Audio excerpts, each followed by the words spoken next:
You're listening to Woodland Walks, a podcast from the Woodland Trust, presented by Adam Shaw.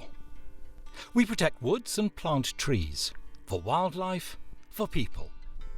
Well, for today's Woodland Walk, I've come to Screveton, which is sort of near Grantham. It's sort of in the middle of lots of different places.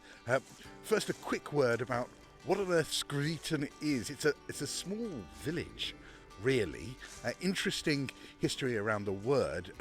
Screveton, it contains the Old English word screrefa, I think, which means sheriff or king's executive, and then tun means a sort of farmstead.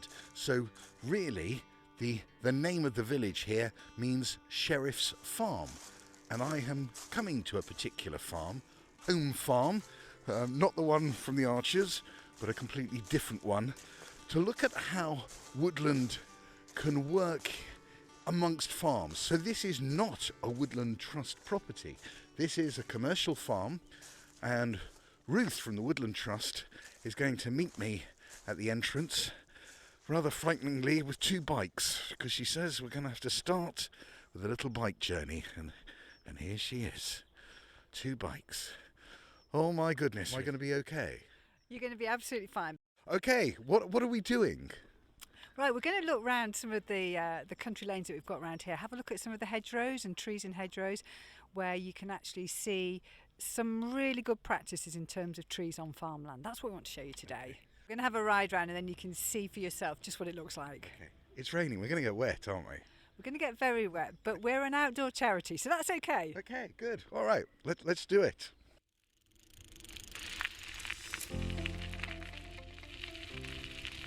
Tell me what's special about, why have you dragged me to this farm in the middle of the rain? I've dragged you to this farm because it's an amazing place. The owner, David Rose, is doing loads of innovative things with trees on farms and trees in the landscape. And I wanted to show you that because it's just brilliant what he's doing here. Now, this isn't a Woodland Trust property, so this is unlike any of the other trips I've been on. So what is the involvement of the Trust, or is there an involvement?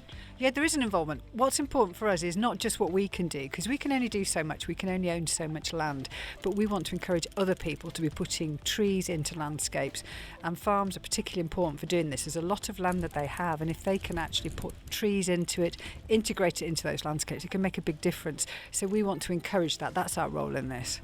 They encourage the public to come. So if you're listening to this and want to come here, that's something you can do. It's amazing. I mean, the cafe, which I do come to quite regularly, is open Friday, Saturday, Sunday, and it's very welcoming. And I think the amazing thing here is about it's involving the community in this farm and what goes on here.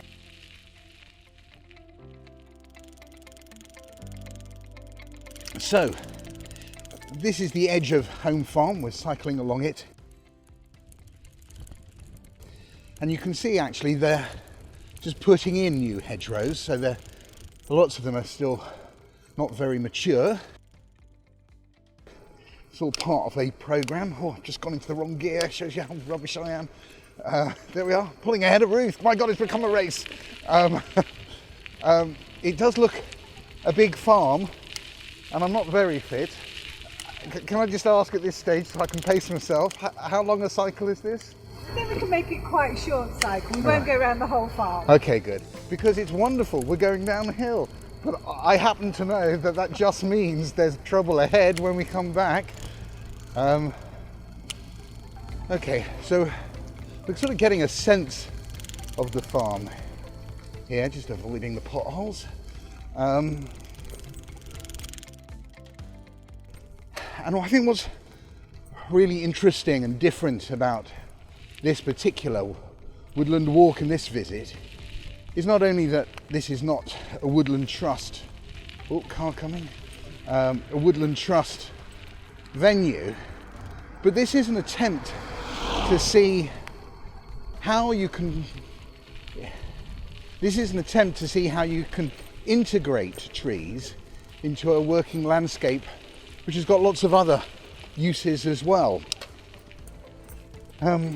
And Ruth promised me a tea stop, but the first disaster of the day is that the blooming tea shop is closed on Mondays.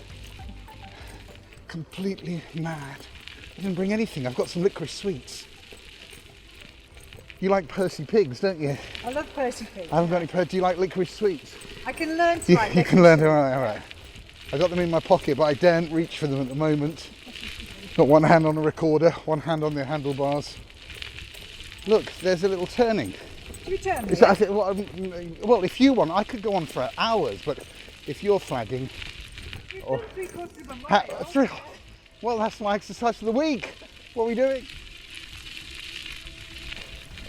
Right, well, I can see the sign. Scriveton.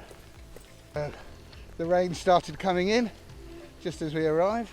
Is it right here? Well, there are a couple of lone figures picking apples in the rain. David. Morning, afternoon. Good afternoon. I can't shake your hand because I'm holding a microphone, but hi. Nice to see you. Hi, nice to see you.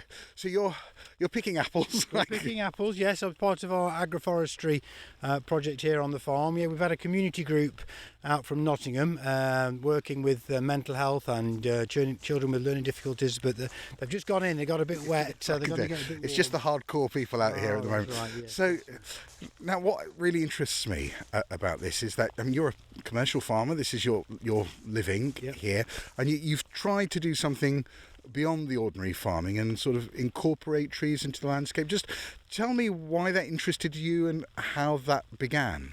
And through the Woodland Trust and the different universities, I think it's Reading and Coventry University, we're actually looking at the the insect life and how that's developing.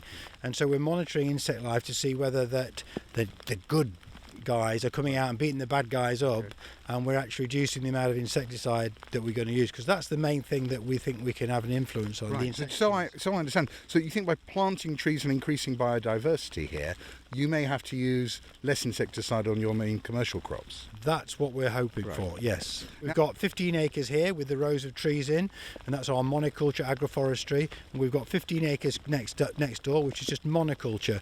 And we're monitoring the two fields over a 20-year period to look at the economic, the environmental and the social benefits of the two fields and how they compare. And so maybe that then can give evidence to other farmers of how trees and integrating trees in farming can actually work for other people as well.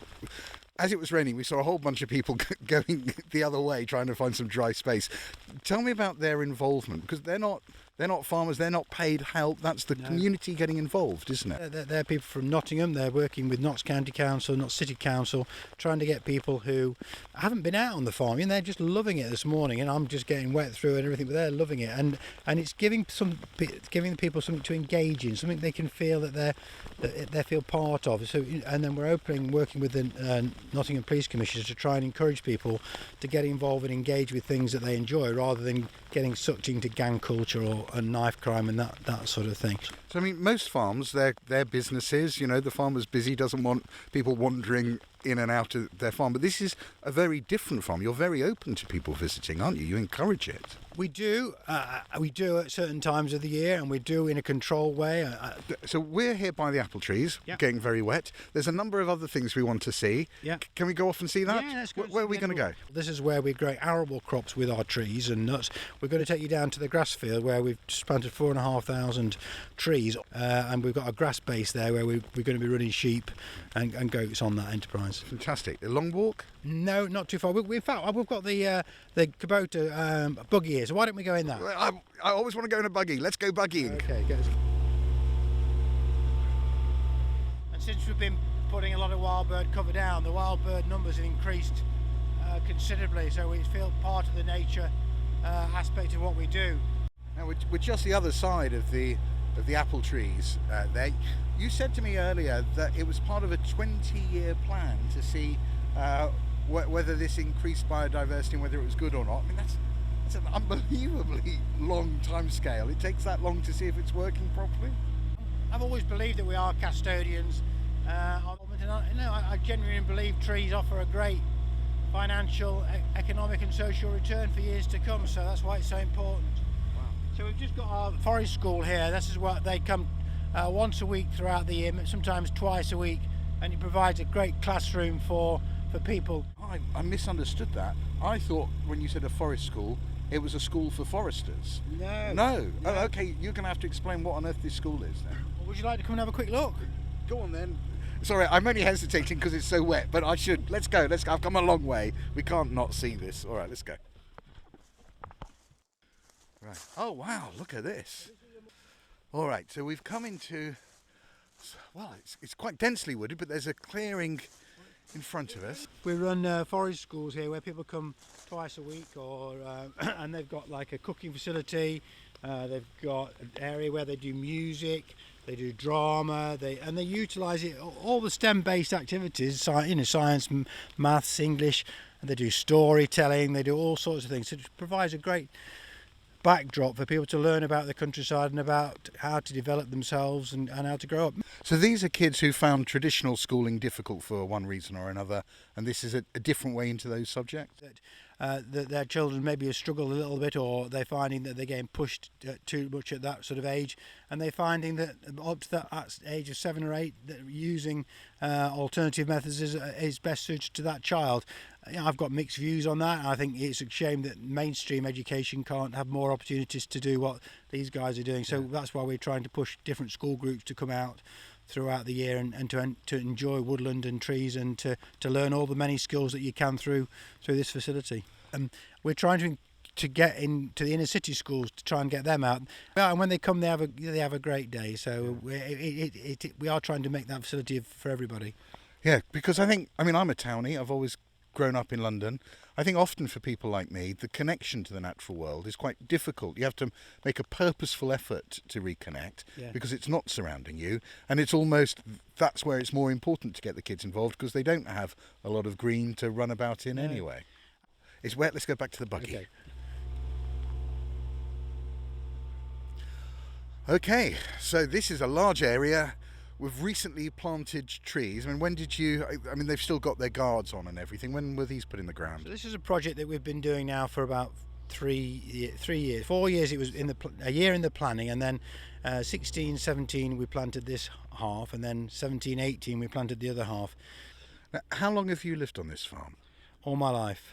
So that's over 20 years? Over 20 years. I've just had my 60th birthday, so I'm very passionate still about it. And what sort of changes have you seen in the sort of the environmental issues, the landscape you're living in over that time? Huge amount.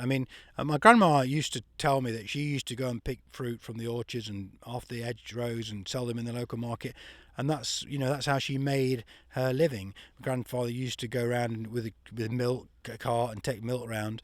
And then as my father and then I came on, we've grown the farm from 90 acres to 200 to 600. More recently, there's been a lot of concern generally about the environment. Have you seen changes in the landscape here that reflect those wider concerns about how the world is changing? So the weather patterns are changing, and it's the severity of those weather patterns. It's not just hot, cold. It's the severity of the heat, severity of the cold, severity of the wind that I've noticed differently. And how worried are you about that? I'm very worried. But in the end of the day, I can only do what I can do. I can only give people the opportunity to come and see what we're doing and to make the changes. So we've all got to do a little bit. I like to try and do my bit and promote different food and different aspects of growing food, and trees provide that great opportunity to link in with food and nature and in people at the same time. What always interests me about farming is it strikes me as just a very tough life. You're out in all weathers. As you were talking to me earlier, you're not making a huge amount per acre, and yet you're there, the sort of victim of whatever the weather throws at you. Why do you do this? What's the good stuff about being a farmer? I just love, seeing things grow and producing food that people will enjoy, and to a very, very high standard. What time do you get up? I get up at 6, and I like that first couple of hours before the phone starts ringing. I just enjoy walking my dog and looking at my sheep and answering a few emails, and I love that first couple of hours in the morning. And what's the best thing about being a farmer? Producing a quality product and then being able to share it. And that's not just a food, it could be a tree, it could be a life, it could be a landscape. Like you're here today looking around, I'm very proud of what we've got, and I get a lot of pleasure from that. You've just seen the group that's come out, and they're so excited about seeing people that actually are welcoming people onto the farm and learning and working together. So I get a lot of benefit from that, a lot of enjoyment from it. Brilliant. So Helen's been very patiently waiting in the rain. A bit damp. I do apologise. I've been slow getting here. So what is it you do at the Trust? Well, I encourage farmers and to think about integrating trees into their farms. So my background is farming, so I understand where farmers come from. But obviously I also work for the Woodland Trust and understand and appreciate the benefits that trees can deliver to that farmed landscape. How important are farmers in actually trying to improve the woodland cover in the UK? They're absolutely critical. Over 70% of the UK land area is farmed. And so if we want to really help protect and encourage farmed trees in that landscape, then farmers are absolutely critical. I mean, that's an extraordinary 70% of the land in this country is farmed. Yeah. So you really got to engage with farmers if you're going to do something From significant. a Woodland Trust perspective, we really want to create a much more resilient treed landscape. So we need to be working with the farming sector. We've got this, I think everybody's beginning to understand about the climate change emergency. And so, there's a real opportunity to work with the farming sector to integrate trees into that landscape to help provide that sustainable food production whilst capturing carbon and also helping to address some of the declines in biodiversity. And actually, I think the thing about trees on farms, or agroforestry as it gets called, it's about integrating trees into those farming systems, whether they're livestock or crops, thinking how do those trees work to improve the resilience of my farm. We heard David's talking about the increased frequency of really extreme weather patterns. So you can be planting trees for shelter, whether it's for your livestock or to help shelter crops. There's some good evidence that shelter belts will help protect the crop suffering too badly from drought. They'll act as a bit of an insurance policy because they slow the wind down and keep the water in the ground for the crop. So there's lots of interesting ways that farmers perhaps don't necessarily think straight away about how those trees can help beyond producing another crop, be it fruit or nuts. So we've seen last summer with the drought, a lot of farmers are very active on social media, and they were busy posting pictures saying the only green thing on my farm are the hedgerows and the trees, and look, here are my cattle browsing them. So it's another source of fodder, which is not necessarily what farmers will think straight away. And I mean, we've got these huge ambitious targets to plant lots of trees. What's interesting to me, what we've seen here on this farm, on David's farm, is that those rows of apple trees, I mean, they're not a huge number of those things. You think, well, that's not going to make that much difference. It's nice for this farm, it's nice for visitors. But in the grand scheme of things, that's nothing. Or am I wrong? If you had every farm have 5% tree cover on their farm, that would make a massive difference. So that would go a long way to start meeting those climate change committee targets. So David's an important man in all of this. He's a very important man. Okay, there we are. He's smiling in the background. David, you're going to take me to one other place, aren't you? Yeah, I think we should. Well, sheep are a big part of what we do, so we ought to go and just finish off with the sheep. All right, so we've come to the sheep field. Right, this is Percy Farm Paddock, it says. Tell me all about this. So these are our fat lambs that we've just brought into this lovely lush paddock, and you've got all the clover growing. And you can see the trees are surrounding the area as well, that's providing the shelter. So you've planted a lot at the far end there, haven't you? There's a maze there. It's right near the cafe and the education centre, so people who want to come and visit can walk around, and we have some theatre areas there and just for the children. And those trees, which I thought you'd been planting as a windbreak, but that's a maze. It's a walking maze, so it's therapeutic, because a lot of the work that we do here is to improve people's mindset and to take people away from anxiety, depression, and give them some. So you start at the eco centre and you walk your way around, and eventually you get to the middle, and you should be relaxed and calm. But most people are so agitated because it's taken them so long to get there. It doesn't work. Okay, it looks nice to me. I just want to. Can I come live here? Yeah, no problem at all. I'm sure we could. There's lots of properties in the village at the moment. I just I could afford to buy here. I said I wanted to come live here. I didn't want to buy anything. All right. Let's go. Now these sheep, they're going to run away from us, aren't they? Well, they are a little bit, but because it's just stopped raining.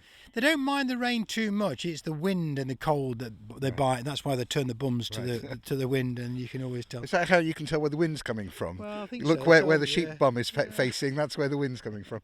The only thing I used to do when my grandfather used to teach me in the spring, he used to tell me that the only way you could really tell whether it was fit to drill spring crops was to bare your bum and sit on the ground, and if the ground was warm, then it was the time to plant your crops. And that's a true story. That is true. And is story. that true, or was he just having you on? Well, I can't remember doing it very often. But You don't do it now? I mean, other people tell me that I think they use their hands now, or they feel the soil. But Okay, fine. Okay. valuable. And do you shear them at all for wool? Yeah, we do. But the wool price now is very little, so it costs more to shear than it does for the actual value of the wool. But there's some great people. There's some Nuffield Scholar friends of mine who are going back towards the traditional techniques of weaving and using wool for garments, but also in insulation. We've got our eco centre there is built of straw, rammed earth, but it's all insulated with wool. Yeah, so I've got wool insulation. Have you? Yeah, but I suddenly got influx of moths. I don't know if it was related to that. It may be that was a mistake, but and it wasn't cheap. But I thought it was a nice thing to do. So yeah, all wasn't my cheap or wasn't cheap. Oh my God, we should do a double act, you and me. Wasn't cheap. Look, these sheep are not going to make any noises, are they? Well, if we get Helen to run round them and then. Okay, look, she's a a member of senior staff at the Woodland so Trust. You've got her running around trying to make the sheep make noises. Look, they're just running away from her. Anyway, you any good at farm animal noises? We can just get away. There we are. There's a sheep for you. Should we just leave Helen? Yeah. We just run away. Let her. When we have groups of people come up from London, we normally try and get them to herd sheep. But to get a group of people to work together to herd sheep in an organised way seems to be pandemonium. We've done it in the past from groups of friends that have come up, but she's doing a good job. Look, she's doing. Yeah, so that's it's a good team building exercise. It is actually. It is, especially trying to get them through a narrow gateway because lambs are really problematic, but these are a little bit more easy now. If I got a bag of food and shaked it, they'd come to me, I think. Right. Yeah. Well, I'm going to leave David making sheep noises in the field, and I'm heading off towards his shed. There's lots going on in this shed. First of all, it is part of something called the Men's Sheds Organisation, which is a nationwide charity which provides spaces for men in particular who are feeling lonely and isolated and perhaps find it difficult to find friends and talk and communicate, and it provides a focus for them to go somewhere and create things. But I've got to say, there are lots of women around today, and they're also in the shed, and they've been helping pick the apples, and because it's been raining so hard, they've taken some shelter. And I'm off to see all of them in the shed to talk about why on earth they come down to this farm. Well, today we've just been picking some apples and sorting out the ones which are going to be sold and the ones which are going to be pressed for cider and apple juice.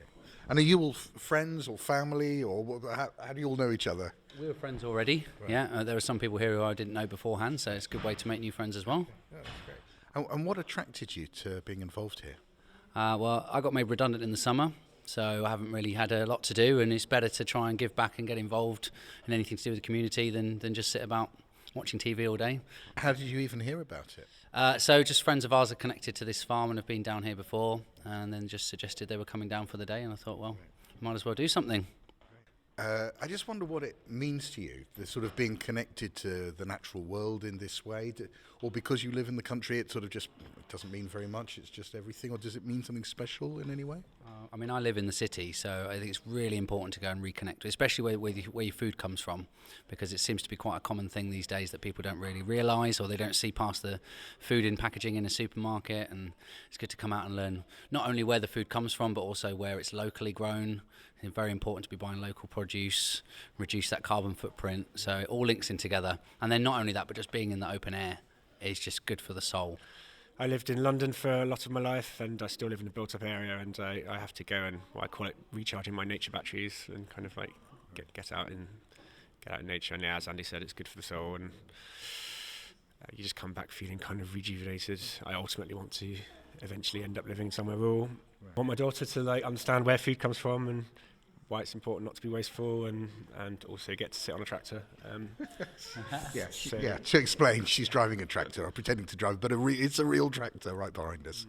Brilliant. All right, well, thank you very much. That's brilliant. Thank you. I would add, I'd just say that if you're talking about the community aspect, I think this kind of thing breeds community. So it's already going on anyway, and so much of modern life is spent not connecting with other humans, and just on a very basic level, just any activity that gets you talking and meeting people, getting out of your comfort zone, and then you could do a single day day with somewhere like this, and it might open up a door somewhere else which will lead you down a completely different path, and I love that aspect of it. It's unpredictable. Well, I'm going to leave Andy, Rosie and Cam to their rest after helping out on the farm. It's been a very different sort of woodland walk today, I think. Nonetheless, really interesting and an insight into, I think most importantly, how the natural space isn't just about dedicated woodland or dedicated national parks, but very importantly, in all the spaces around us, not least the working farms, which account for so much of this country. One of the astounding things I heard today was that 70% of our country is actually farmed. So getting trees onto those farms, making sure those farms are natural, welcoming places is also really important. I do hope you enjoyed today. If you actually want to visit that farm, do have a look on the web for Screeverton Eco Centre. Screeverton Eco Centre. If you're looking for a shed and some company, there's the charity, the UK Men's Shed Association. And of course, most importantly of all, there is the Woodland Trust, and all the information about places to visit can be found on the Woodland Trust website. So until next time, happy wandering. Thank you for listening to the Woodland Trust podcast, Woodland Walks with Adam Shaw. Join us next month when Adam will be taking another woodland walk in the company of Woodland Trust staff and volunteers. Don't forget to subscribe to this series on iTunes or wherever you're listening to this podcast, and do give us a rating and a review.